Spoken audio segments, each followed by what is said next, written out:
Hello, everyone, and welcome to the Real Science Exchange, the pubcast where leading scientists and industry professionals meet over a few drinks to discuss the latest ideas and trends in animal nutrition. Hi, I'm Scott Sorrell. I'm going to be your host tonight here at the Real Science Exchange, and I want to welcome Dr. Antonello Cannas to further discuss balancing rations for productive sheep and goats. Dr. Cannas gave a presentation on the Real Science lecture series on small ruminant nutrition back in on October 17th, 2023. And if you'd like to go back and watch that, just go to balchem.com/real science. Scroll down to the October 17th date, and you'll have it there, and you'll be able to view it there. So, Dr. Cannas, welcome. I'm looking forward to a deeper dive into the topic tonight. And I believe this is your first time to the pub. So, in the theme of our podcast, what's in your glass tonight? Or if nothing, what would be in your glass tonight? If In honor of my discussion partner, I brought a cachaça, which is a Brazilian high alcohol product. But I'm undecided. I have also a glass of local wine. So during the time of the talk, I will maybe switch from very one well. to the other. Yeah, so I think I told you before, I've had a lot of fine wines all across Italy. Is there any specific to Sardinia that are Well, good? the most famous Sardinian varieties are for the white, the Vermentino wine, which is produced in the area with acidic soils. It's very good white wine with fairly high alcohol, and but at the same time with very with accentuated flavors. So it's a nice combination. For the red wines, the most famous is Canonau, which is a Grenache type of wine. Belongs to a larger family of wines produced all over. But my favorite is a local variety called Cagnolari, which is a red wine produced in the area near my university. So a kind of niche wine. Perhaps I'll look forward to having some. Maybe I can come visit I sometime. think you should come. Oh, I should bring to you next time we meet. Okay. Sounds good. Sounds good. I failed to mention that you're with the University of Caesarea, and that is in Yes. Sardinia. And I also understand that perhaps sheep there outnumber the people.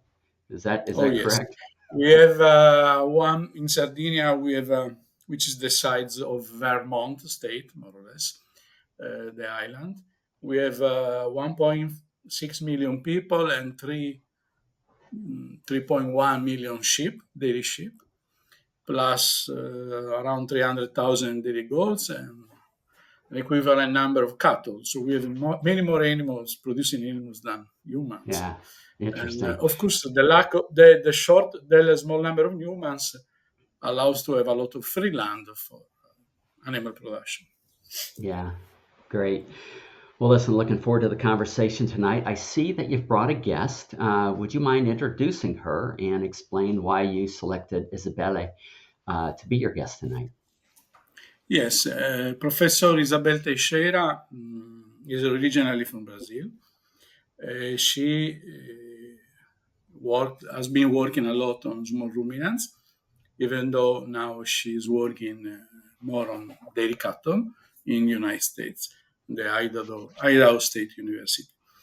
She has been working on small ruminants. She has been involved in various aspects, especially on dairy goats, I would say. I visited her many years ago.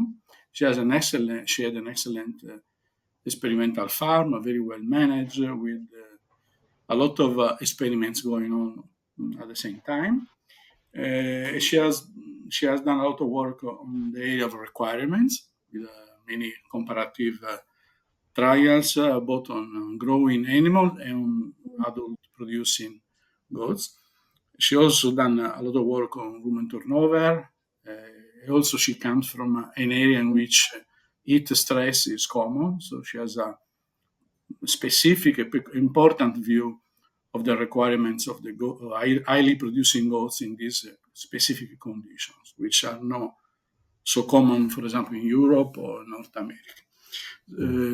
So she has a very broad expertise on various aspects of goals, requirements, nutrition, heat stress, and now she has been working a lot on modeling. She attended the workshop on modeling we did in Sardinia, so-called ModNat, which is a workshop she organized before me in 3-4 years ago.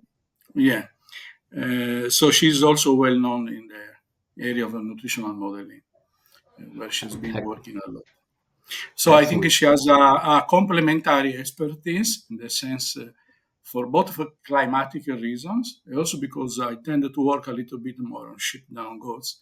She's more expert on goats than on sheep, at least in terms of research. In terms of competence, she has a broad competence on various species. Great. I'm sure she's going to be a great guest tonight. Izabelle, welcome. Anything in keeping with our theme, anything in your glass tonight? Yeah, sure. So I had the mug that my students gave to me when I came to the US. So with our lab, and I had in it some tea. I know that we should be drinking some alcoholic, but I'm passing today. I think that's okay. Yep. Well, Dr. Cannas, he's having a Brazilian wine on your behalf, so you're covered. Yeah, so that's, if you've never been in Brazil before, you should try cachaça, especially in one specific drink that's called caipirinha. That's a must. It's cachaça and lime, so you should try it. And sugar. It's a very problematic drink because it's sweet, and you don't feel there is so much alcohol, so it's a dangerous drink because you may feel you are drinking Coke or something like that, but you are drinking something very alcoholic. So with some side effects of that. Yeah, and we do have some aged cachaça that are really good. So I had a very good friend in the US that is a well friend from Balkan as well, Dr. Mark Hennigan. He loves the aged cachaça. Okay. We've had Mark on here several times. Yeah. Good. Well, I can't forget my co-host tonight. I want to welcome Jessica Waltmeyer.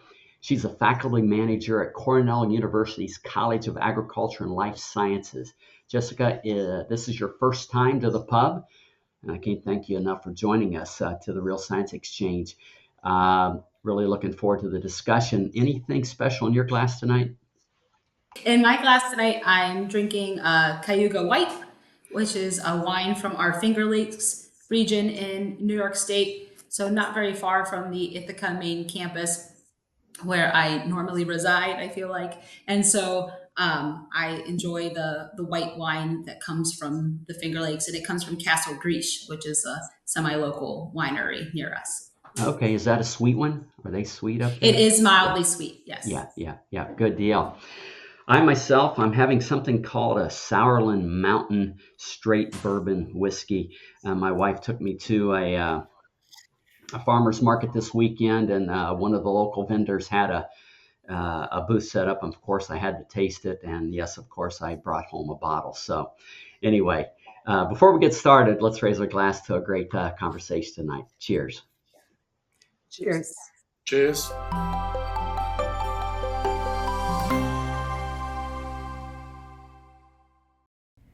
New research is changing everything we thought we knew about choline's impact on the cow and her calf, and top scientists have a lot to say about it.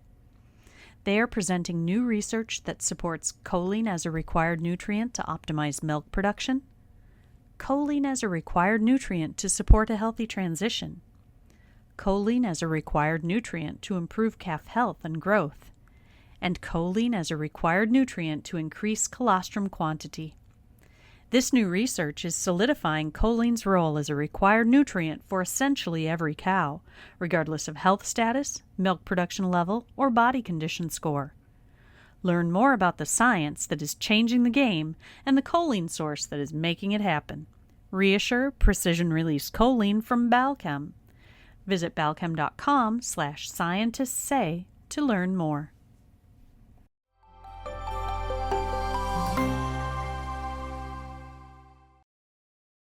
So Antonello, I'm going to jump right in. As you mentioned, you presented during the Real Science Lecture Series, and we had over 420 people registered for that lecture, which is a pretty good number for us. And so people are obviously looking for more information about sheep and goat diets. So what I'd like to do is just kind of start off. If you could kind of give us just kind of a brief overview of what did you cover during that lecture? Yes, during that lecture, I first tried to highlight the peculiarity of small ruminants in terms of requirements, especially during the pregnancy. The fact that small ruminants have a short pregnancy, but also are very prolific, makes them quite different from, let's say, cattle in general, because they have a much higher challenge, especially in late pregnancy, a nutritional challenge given by the very high requirements of the fetus, the short length of the pregnancy. So based on that initial concept and difference, I tried to explain what are the nutritional challenges that sheep and goats face during pregnancy, especially the problems of the energy balance, the difficulty of maintaining an appropriate energy balance, especially in late pregnancy. I described the possible negative outcomes like subclinical ketosis, pregnancy toxemia, which is ketosis, but also hypocalcemia and acidosis that may occur when the farmers try to compensate for the negative energy balance supplying many concentrates. I also mentioned the possibility of using various supplements to assist the sheep and goats.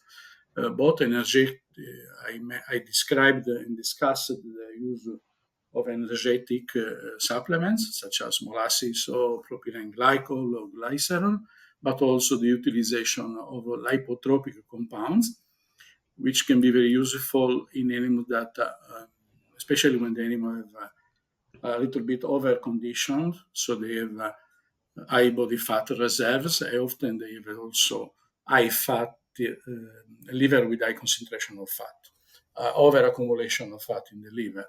So I described the advantages of using choline, but also a little bit on betaine, methionine, and other compounds that can have a positive effect in terms of liver function, in terms of restoring the energy balance of the animal in an appropriate way, giving the possibility of to the animal to use the fat, the body fat mobilized in an efficient way. So in a way to limit the negative effects of the negative energy balance. Then I gave some suggestion on how to prepare a diet during pregnancy, especially late pregnancy, in terms of starch concentration, in terms of fiber concentration, in terms of protein concentration, which the requirements are similar between sheep and goats, so with the goats having probably a lower protein requirements during pregnancy. And then I tried to suggest some nutritional technique to provide these nutrients in an efficient way. Of course, during late pregnancy, it's very important the quality of the fiber because of the limitation in the ability of the animal to eat caused by the expansion of the uterus. So I stressed the importance of having high quality forages. When I mean high quality, I mean forages with not too high in the fiber, at the same time with the high degradability of fiber. So forages that don't have a too strong filling effect. Then, of course, you have alternatives such as chopping the forages, which can also help. So it's important also to provide energy in adequate amount. But all these feeding techniques require a proper organization of the flock because the requirements in late pregnancy can be very high. In mid-pregnancy, they are less high. Also, the requirements change a lot depending if the animal has singles, twins, or triplets. So it's very important to organize the flock by group, by having homogeneous group. The technique that is becoming very useful on this is the use of echographic early pregnancy detection, which can allow not only to see if the animals are pregnant, but also to estimate the number of fetuses. So it's very important to organize the flock in groups with homogeneous distance from lambing or kidding, and also in terms of number of fetuses. In a way, we can provide appropriate amounts of forages and concentrates, and also we can provide supplements when needed to the proper with the group having the highest requirements. So let's say if I have a ewes with single lambs, maybe certain supplements are not necessary. When they have twins, they are much more important. We have carried out I didn't mention this in the presentation, but because the presentation was given in November. But after that, we carried out a trial on Sardinian sheep. And we observed, for example, that rumen-protected choline was very effective on ewes having twins, but was not useful for ewes having singles. So it's important to allocate the supplements to the proper group in the proper time. But this requires knowing the stage of the pregnancy and the number of fetuses. That now it's possible to do it with there are many echographic equipment which allow this. So it became a kind of a common technique to assess the stage of pregnancy and the number of fetuses. So it's possible to use in a proper way to balance the diet properly and use supplements when necessary in a precise way, not avoiding overutilization or underutilization depending on the group. Then I moved to lactation, and then I presented some of the optimal fiber or maximum fiber concentration I believe should be used. This depends on the body size of the animal, depends on the milk production, depends on the quality of the fiber, of course. Again, during early lactation, there is the same problem of pregnancy. We need to have animal with a fairly homogeneous production level if we want to allocate appropriate supplement in appropriate way. The supplements we want to give appropriate amounts of forages. So if you want to balance correctly the diet. One aspect I stressed is that sheep have been much less selected for milk production, both dairy and meat sheep. So if they go in a negative energy balance, too high negative energy balance, they tend to limit milk production instead of losing a lot of body reserves, as dairy cows do instead. So we have to be careful managing the diet in early lactation because the animal otherwise respond drastically reducing milk production. This is a problem less evident, an aspect less evident in dairy goats, especially in specialized dairy goats, which have been selected for milk production as dairy cows. So they tend to use energy reserves even when they are at risk of ketosis. Of course, it's a problem in goats that have been less selected for milk production, let's say indigenous goats or double purpose goats, which are more similar to sheep, so they tend to defend themselves in front of a negative energy balance, simply reducing milk production, which is a problem in dairy animal, but also in meat animal, because if the ewe reduces, or the goat reduces milk production in early lactation, the lamb or the kids will grow much more slowly, and the meat production performance of the farm will be drastically reduced. So then after this, I focus on some of the problem of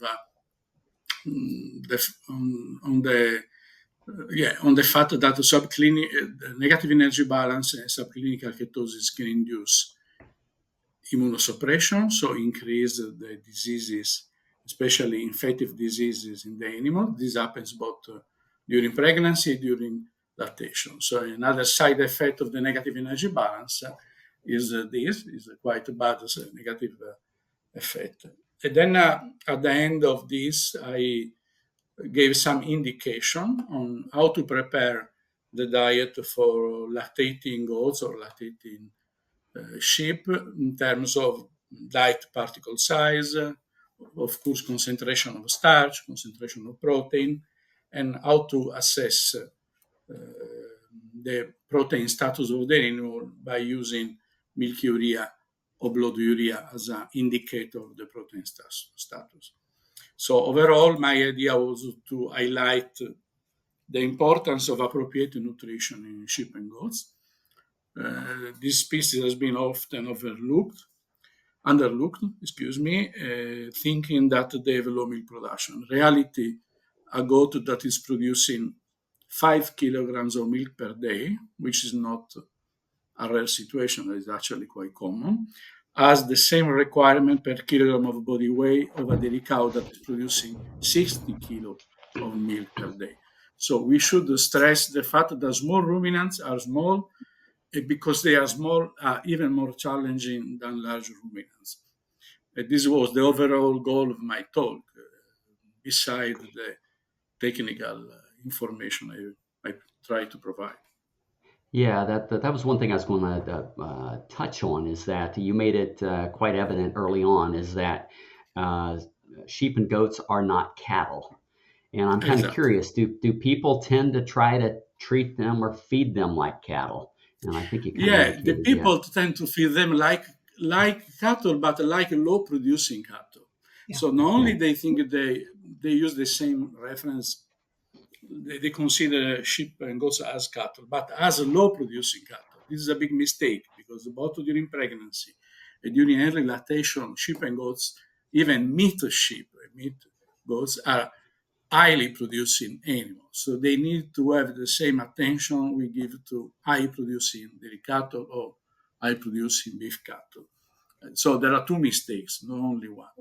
I think the second is even worse. So the underestimation of the requirements of the animal, of the challenges they have, of the metabolic and digestive problem they have when they are underfed, and of the limitation of using simple diets in complex animals, okay? Yeah. Or a simple approach in highly producing animals.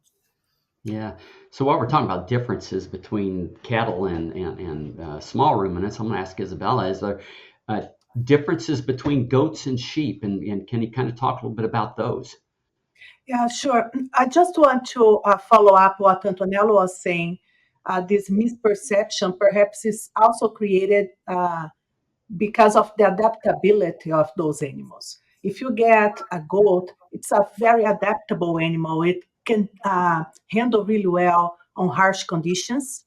And then I think it creates this idea that they can eat whatever they had available, or even when somebody wants to make a point, there are some photos from North Africa that the goats are on the top of the tree, like they can search for feed, whatever. So I think this misperception is also related to this. In terms of I think one of and Antonello highlight that on his talk in terms of difference of goats and sheep, especially on lactating animals, is related to the main challenges. If you look at sheep, the main challenges will be before lambing, and then at the beginning of the lactation is not as much as we can have in goats. That's going to be the whole transition period, right? So before kidding and after. So fresh goats will challenge. You'll be challenged quite a bit, and it's related with because they produce a lot of milk. Just we can have like a comparison with a high producing cows. And I think this is one of the main differences. And there are so many similarities, like the selection, they are very selective animals. And sometimes goats can be even more selective than some sheep breeds. And it makes it challenging on feeding management, right? So you need to treat and look in a different perspective than what we are trained to deal with cows, with cattle in general. So how we're going to deal with particle size and so on. Also, passage rate. So what's the transit of the feed through the digestive tract? It's high in both. And in fact, we had some studies around 2015, early 2010, that was showing that the passage rate of even growing animals, because they eat a lot, it's similar to the passage rate of high producing cows.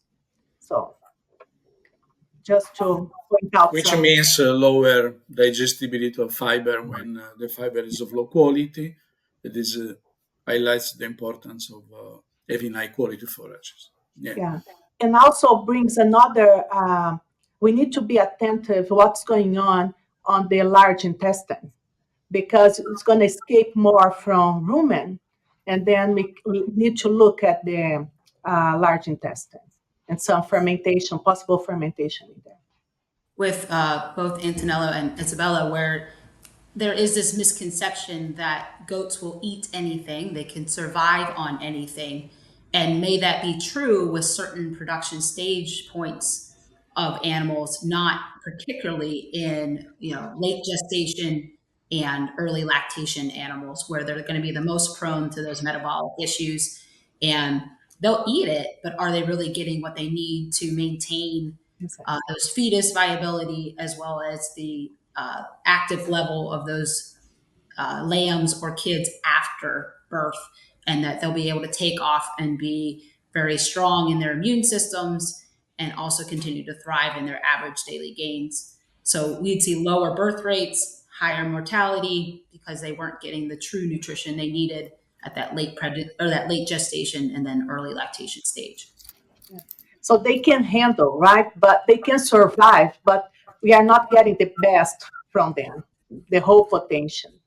Yes. And I try to encourage my producers to keep accurate records so that they can gauge that. Maybe they made a small change in their management system, whether it be nutrition, housing, or environment, and seeing those changes in those live birth weights and those average daily gains, and then ultimately their market weights. Or potentially, if we're talking about dairy animals, weighing the amount of milk they're giving, metering the amount of milk they're giving, working with a company to help them do nutrient analysis on those samples so that they can further better their production, not just status quo, but actually improve their operation and improve their profitability. Yes, taking data is very important. I think now in our production system there is a lot of attention on this. There are various companies producing software to collect data. There are practitioners and professionals that are specializing on this, on managing the data of the farmers. And this is particularly important, in part because there was no tradition of collecting data from sheep and goats farm, in part because the flocks are becoming bigger and bigger compared to the past. So while in the past the farmer was able to almost know animal by animal, now it's not possible. Even in the United States, you have now some very big dairy sheep farm. I think Dr. Galton farm in Ithaca is still very active. They have how many animals they have now? 2,000 dairy sheep and 2,000 dairy goats when I visited, but maybe something has changed. It's around that size as same at that point, yes. And other dairy sheep farm have been built the last decade in the US of large size. But this is a common pattern everywhere. We are reducing the number of farms, but we are having farms bigger and bigger. So the data collation is essential to keep under control the performances of the animal, to be able to select the best animals, to be able to find immediately any problem, both nutritional management type of problems, but also metabolic problems. For example, milk recording is becoming more common, milk recording with automatic milk recorders. because if you know meat production, you can do a proper selection, you can um, have alerts about any possible problem they have the animals immediately. The same aspect, the same importance within dairy cattle. We can start the digression because it's important to keep records, but also I think what is a burden, and I think it's across species, is what to do with the amount of data that we are generating, and Yeah. that's something that us as professionals dealing in that industry is how we can generate better reports to help the producers to take decisions. So can be really good decision making tools. Yes, very important. Closing the digression now. I think it's very important. Looking from somebody that works with all ranges of production sizes, from somebody that has, 2 to 3 goats or sheep for their own use versus somebody that has, 1,000 sheep that are grazing solar arrays all over New York State. It's definitely what it works for you, and any data is better than no data. So trying to convince my producers to just writing down the simplest input, such as the ram used crossed on which ewes at that time for that breeding season, what the offspring numbers were. Was it a 200% crop? Was it 150% crop? What was our mortality and those effects at the end of gestation? And then again, tracking those lambs and seeing what the price was or what the weight were on those lambs. Some of my producers don't have scales. Some are not going to mix their own rations. Some are going to buy rations that they were told to buy. So you got to work with the individual to decide what works well for them, because if it's not simple or not easy for them, they're not going to do it. So I think that the adaptability of any data or the idea of any data is better than no data, at least from a production and management standpoint. Agree. Yes, totally agree. At the same time, there are some automatic equipments that collect data, like the milking parlor with automatic milk measurement. And so it's very important to interpret this data in a way that the farmer can really use them. Otherwise, they are just piles of data that they are not going to use. Well, we are facing similar problems that other sectors have faced probably some time ago, or they are still facing now. The ability to summarize the data in an efficient way, in a way the farmers can use them. But then not only the farmers, the nutritionists, the veterinarians, all the professionals that go in a farm need to have the data of the farm to be able to give the proper suggestions.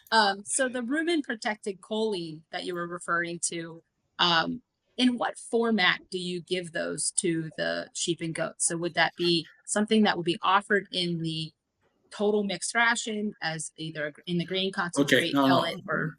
Well, in normal condition, it would be added in the diet in a total mixed ration or in a pellet. But in our case, we supplemented individually because we wanted to know exactly the individual amount eaten, not only the average amount of the flock. So we supplemented individually with a spoon, simply. But this is because we wanted to be sure they were eating. Actually, we used it as spoon at the beginning, but then we moved, we used another system, but it doesn't matter. In a farm, of course, I wouldn't do that. In experimental setting, I need to know the exact amount eaten by each animal. So if you mix in the diet and total mixed ration, you may have some animal that eat a little bit more, some animal that eat a little bit less, and you don't really know. So in our case, we needed to know that. But in normal condition, you supplement as any other supplement in the total mixed ration or in the concentrate or indoors when the animal come back from grazing. This is depends on the specific condition. So that was my question for those that are a mostly grazing operation that aren't offering any type of grain supplementation. Is it something that could be added in the mineral, or would it be solubilized and then given that as a drench to make sure each animal gets an individual dose? No. You don't need to use a drench. You just put in the diet. You can ask the company that produce. There are companies that put it in pellets. There are companies that put in meal mixes. So no, you shouldn't drench it. It's too much work. Unless you have 2-3 animals, as you said, then you can drench. But this is not the case of a production farm. Great. Yeah, I'd recommend probably putting that in the mineral if you don't have a total mixed ration. Yeah. Also, yeah. Yeah. I also have a question to Antonello. I did not want to interrupt you. I completely get the importance of grouping, right? But it's hard to convince, and sometimes they don't have the means to do that. The facility does not facilitate. What is the typical number of groups that you are using in Sardinia in a typical farm? Well, there's not a typical number because also in Sardinia, the size of the farm or the organization is quite diverse. We have more than 10,000 dairy sheep farms, so you can many use pasture, the majority. Some use total mixed ration, many use total mixed ration and pasture. So the groups they make can be very different. Usually, what they try to do is to have at least a separation of the sheep or the goats that are close to partition and an identification of those that have twins or triplets. In the case of goats, often the majority of goats have twins or triplets in reality. So let's say that in case of dairy goats, you need to, if you want to use a supplement, you need to supplement all the goats that are late in pregnancy. In the case of sheep, it depends on the breed. The breed we have is not so prolific, so for us it's very important to separate mothers with singles and mothers with twins.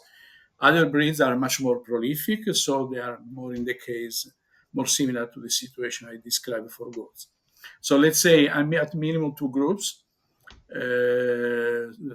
twins and singles, and possibly a separation by distance of lambing and parturition. But as I said, it depends a lot on the farm. Small farms tended to have a single group. They try to almost do an individual feeding, giving some supplement to the animals they feel need more. Some farms use beta hydroxybutyrate as a marker, so they try to focus on the animal with more stress. But the majority cannot do such complex things. Also, the measurements of beta hydroxybutyrate is quite expensive. So usually it's done only as an emergency measurement to animal that already show some symptoms of problems. So let's say these are the minimum group. This doesn't mean that everybody does this. There are many that don't do any pregnancy detection, so they don't have information about the status of the animals. But those that have a veterinarian or a professional that assess the pregnancy status tend then to use this information to have a proper nutrition of the animal. That's good. So it makes me feel better because back in Brazil, so in my previous life, it was so hard. So people were not dealing with grouping and very reluctant for doing that. And just going to the study that you carried out after your presentation, you mentioned that choline was good for twin. Yes, the sheep with the single produced were not affected in the milk production or even on the intake by rumen choline. I will send this information to Balkan because I've not shared yet. But it was an experiment I decided to do by myself, so it's not sponsored by Balkan or any other company. The other interesting aspect is that the animal with rumen-protected choline tended to eat less concentrates. It seems that they were able to probably to use, they had some refusals in the concentrates. I don't know if I've been already mentioned by any other experiment this, our hypothesis was that since they have a more efficient utilization of body fat reserves, they didn't need to eat so much concentration as the other group. But this is an early, we are still, I have in front of me the report done by me, the PhD student that is working on that. So it's still preliminary, but I was a bit surprised by the extent of the result, especially in terms of concentrate intake. Yeah. I was expecting more an effect on milk production, as reported already for dairy cows, not an effect on intake in terms of concentrate intake. But I would like to ask you a question, Izabelle, now. So what is your feeling in terms of interaction between transition nutrition, all the stress associated to the nutrition during transition, and heat stress? You often, your university in Brazil, I went there, it was kind of hot, and you have a climate that is very hot and humid. So what are the problems you observe? And Yeah. So, of course, especially where you visit, it was super hot. So heat stress, it's an issue in Brazil. The majority of part where we have goats and sheep in Brazil are very hot climates. It's the part of Brazil that we can consider like tropical weather, right? So, and I must tell you that we challenge the animals quite a bit because very few farms are really addressing it, like adjusting the nutrition to help the animals to cope with the heat stress.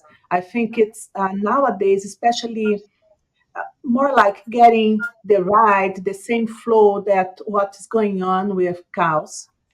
That the producers, I think, okay, we can do a better job, especially for the milk animals, right? So we can not see a drop in production or in the milk that I'm commercializing because I'm helping the animals there. But to tell you the truth, what is quite frustrating, right? But we don't see the producers dealing a lot. The goat or sheep producers dealing a lot with that. Okay. And most of our lambing in this area is going to be done in the spring due to seasonal breeders, right? They're going to breed in the fall and they're going to lamb in the spring.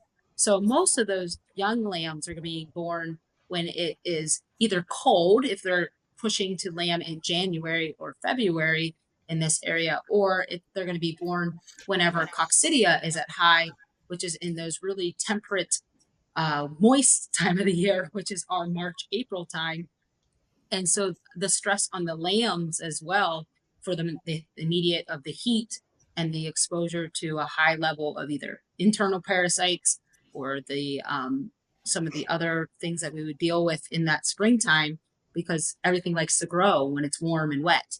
And so I think that setting up again the ewes for success nutritionally so that they can provide good immunity to those lambs so that they have a much better and robust start to their lives. And then if they're going to produce those lambs into market animals, you need to invest in them early on so that you can have the best outcome at the end. So I agree with the heat stress. We don't always lamb in the summertime, which I do say that here at Cornell, we do lamb in May, June. Right now we're lambing as I speak, and the weather has been up and down from 60 degrees Fahrenheit to 85, I believe it's supposed to get by the end of the week.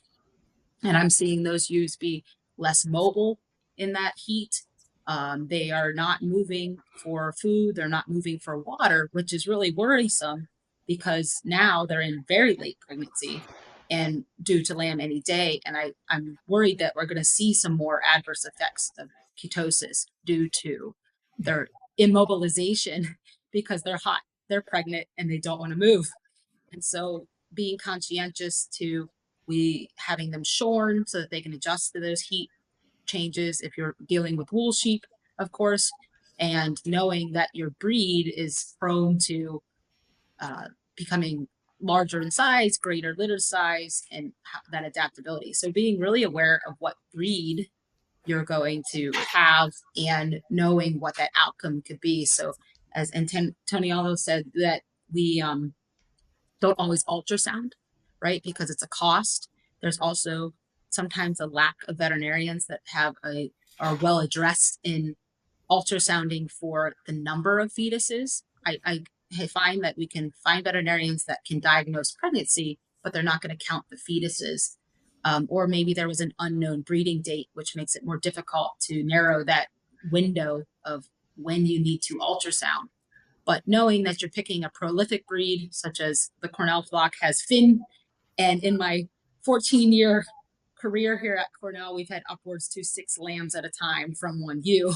So it's large litters. We know they're going to have large litters. And so keeping a really close eye on those in particular animals, whether it be by age, breed, stage of life, my number of litters they've had in the past and their average is going to help me prep for their next lambing and hopefully their next success. Yes, Jessica, I did my master's and my PhD at Cornell in the third floor, office number 323. But then I used it for my master thesis, Dorset, and also Finn and crosses. And they are extremely prolific. At the same time, they have an advantage. They are big.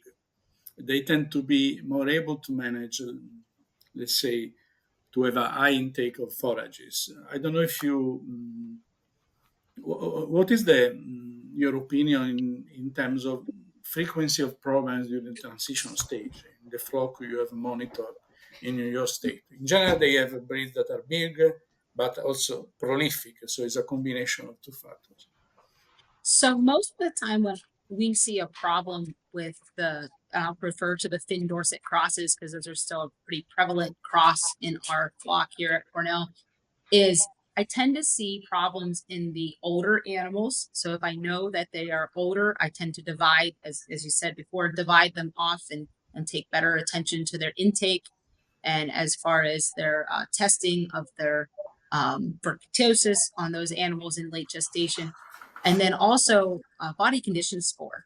So knowing that there are animals that are coming in potentially over conditioned, I know that they're potentially going to have metabolic issues at that late gestation. So my goals and my management plan is to sort those animals, maybe not by number of fetuses, but body condition score and more from a nutrient management standpoint, because I just know they're going to potentially have an issue in late gestation. Interesting, yes. Talking about body condition score, I think it's also interesting. Scott asked me earlier about difference between goat and sheep. Generally, we adapt the body condition score rates from sheep to goats, but does not work really well because the way the fat deposition in goats is done. So it's mainly on the abdominal cavity. So we are not really able through palpation to see what is it. And I think it's a hard research to do because you need to really monitor body composition and do all the scorings and get the full range, right? But I think that's a very needed adjustment that we need to do. And I think you face something like that in Sarda, right, Antonello? The body condition score was developed in England using meat type sheep, which tend to accumulate more fat and more muscles also under the skin. It's a way to protect themselves from the cold, not to accumulate fat under the skin. The Mediterranean breeds, even the North African breeds, some have the tail fat, like the Awasi, which is a common breed now in Europe. The Asaf, Awasi, then the Asaf, which is the most common. They have a structure that is quite different from the meat type breed. So when we use the body condition score scale, we tend to use as optimal values that are lower than those suggested for the Lacombe breed, which is a dairy sheep breed from France, but was originated from a Nordic meat breed. So has a body structure more similar to meat sheep than to dairy sheep. Than to Mediterranean dairy sheep. Mediterranean dairy sheep accumulate a lot of fat at visceral level in the abdominal cavity because they need to have less fat under the skin to be able to thermoregulate in a better way. So the same problem Izabelle was mentioning for dairy goats, we have various Mediterranean sheep breeds, even more for those that have a fat tail, which is have a total different way to accumulate the fat in the body. So yeah, it will be necessary to adapt the body condition score system, especially the target reference values, to the main types of breeds we have in the world, species and breeds. This has been done for some breeds, the most important probably, but not for many others. And what's your target for lambing? It's around 2.5, 3? We at lambing we try to have around 3, but if you follow the classic, the reference value, for example, of the French system, they suggest 3.5. In our sheep, 3.5. If you then slaughter the animal, we did that. You score 3.5, then you slaughter the animal, you will find a percentage of fat, which is equivalent to the French breed when the French breed has 4.5. So there is a big difference in body fat accumulation. Not in the total percentage, but in the location. Because the fat is required also by goats, the fat is required by any sheep in the world. The difference is the location of the stores, of the body fat stores, yeah, which adapts to the climate somehow. Antonello, but the one challenge that I see is that most producers do not have one pure breed, right? We are using some type of crossbreeding program in order to increase our lambing size, increase our carcass yield, increase our milk production. And so each breed has its own little standard, but then when you cross them, what is your standard or what works? So I like to use the term, I work with a lot of undergraduate students, graduate students, and I like to use the phrase, you cannot know abnormal if you do not know normal, and meaning normal in the reference of what is normal for your animals. You know, my sheep may not look like your sheep because I manage them differently, but that's normal for my sheep and it works well for me. And so just knowing what works for you, and then making small tweaks and talking to professionals to try to increase your management practices or production practices. But again, your normal may not be my normal, or what your 3.5 may be, it might be my 3. And so that's another thing I try to explain to students is if you are body conditioning scoring in a large scale, make sure it's the same person. Because if you have 2 or 3 people body condition score, those ranges, unless you're going to average them, those ranges may vary drastically, and that's going to just skew your data and your information. Body condition score assessment in sheep and goats is not as easy as in cattle. It requires more manual work, especially in sheep where the wool hides the overall fatness of the animal. It also is less accurate in general. If you probably because of the smaller size, because you need to detect small differences that in a cow are much more evident, especially in a Holstein, which has a large structure, many bones that comes outside. So it's easier to assess accurately the body condition score. In sheep and goats, not only you have the problem of internal abdominal cavity accumulation of fat, but you have to work on a much smaller differences. So it's the hand is the same for dairy cows and for sheep and goats, but the measurement you have to do with your hands is different. So it's more challenging. We are trying to find alternative ways, like using vision, photographs, pictures, or using echographic measurements, but it's not easy. It's also costly, and so far we are stuck on body condition score, what we try to do is to teach to the professionals and to the farmers that they have to be careful in the assessment. So they have to consider the body condition score as an indicator, but not as the only indicator. Okay, because it's prone to errors, it's very subjective. So they need to do other controls. They need to see the feces. They need to see how much the animal are really eating, if they are refusing feed. Possibly, if they can, they need to check for pregnancy. So, body condition score is not as accurate as in cows. Is also so. Also, there is much more variability, as you said, in breeds, depending on the breed, on the species. So, it's important, but it's not a gold rule. It has to be used with some caution. Okay. For sure. Yeah. So I don't know if you guys noticed, but the lights just flickered. That means it is last call. So want to make sure I thank you guys, Antonello, Izabelle. You've been great guests. Jessica, you've been an awesome co-host. I may have to have you back again. You made my job very easy today. When Scott doesn't talk, that's a good thing. But I found myself thinking during the discussion. I said, "Wow, there's so many things we didn't get around to," and then it dawned on me, "Hey, we can do this again." And I think we should. Okay. So, yeah, I think we can tee up another webinar and another podcast, because I think there's certainly an appetite for this. So, kind of in closing this out, what I'd like to do is just kind of go around the room and ask you guys just to kind of put a bow on it. What are some key takeaways to the audience that's listening tonight? What would you like them to take away from this discussion?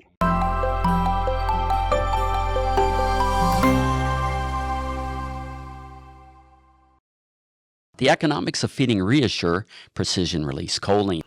ReaShure is fed during the transition period, and because it's fed for such a short period of time, it costs just $15 per cow, and yet the benefits will continue to generate income throughout the year.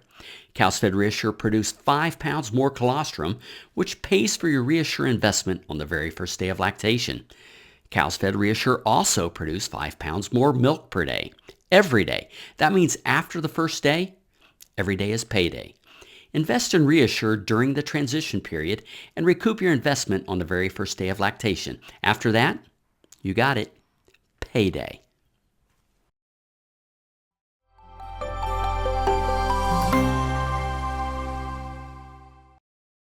Your individual operation and your individual limitations. So limitations not being potentially a negative thing, but just knowing what you do well and continuing to do it well, and don't make huge changes, so that way you can continue to monitor and see those positive outcomes from your changes that you're doing for your production management. So finding out what you do well, knowing your animals well, and continuing to do that and tweak it just enough to continue to be positive in your growth.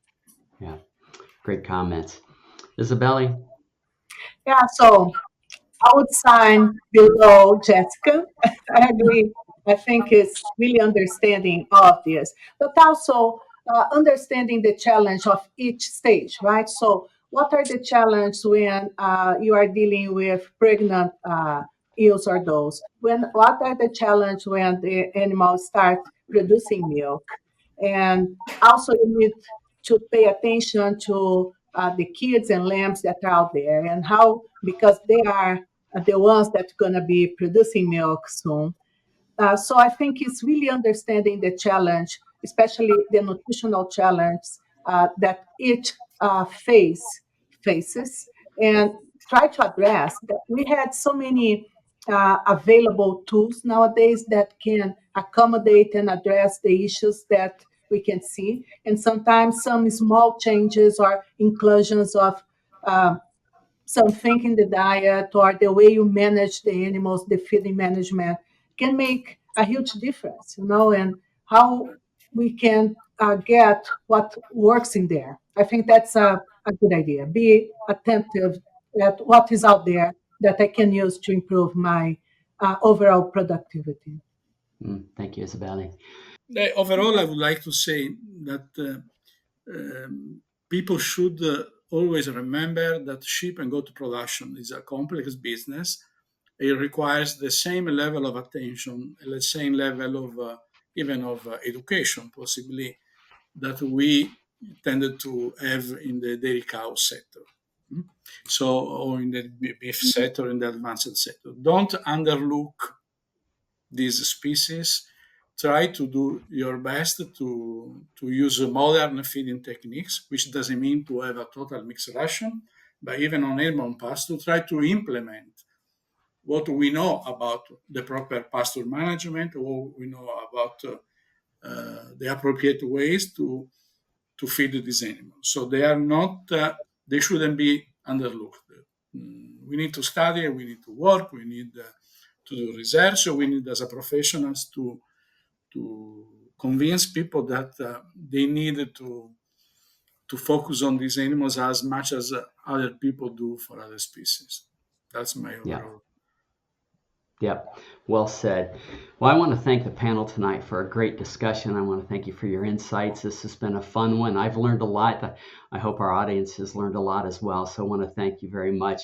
I also want to thank our loyal listeners for coming along with us once again. I hope you learned something. I hope you had some fun. We hope to see you next time here at the Real Science Exchange, where it's always happy hour and you're always among friends. We'd love to hear your comments or ideas for topics and guests. So please reach out via email to anh.marketing@balchem.com with any suggestions, and we'll work hard to add them to the schedule. Don't forget to leave a 5-star rating on your way out. You can request your Real Science Exchange t-shirt in just a few easy steps. Just like or subscribe to the Real Science Exchange and send us a screenshot along with your address and t-shirt size to anh.marketing@balchem.com. Balchem's Real Science Lecture Series of webinars continues with ruminant-focused topics on the first Tuesday of every month, monogastric-focused topics on the second Tuesday of each month, and quarterly topics for the companion animal segment. Visit balchem.com/realscience to see the latest schedule and to register for upcoming webinars.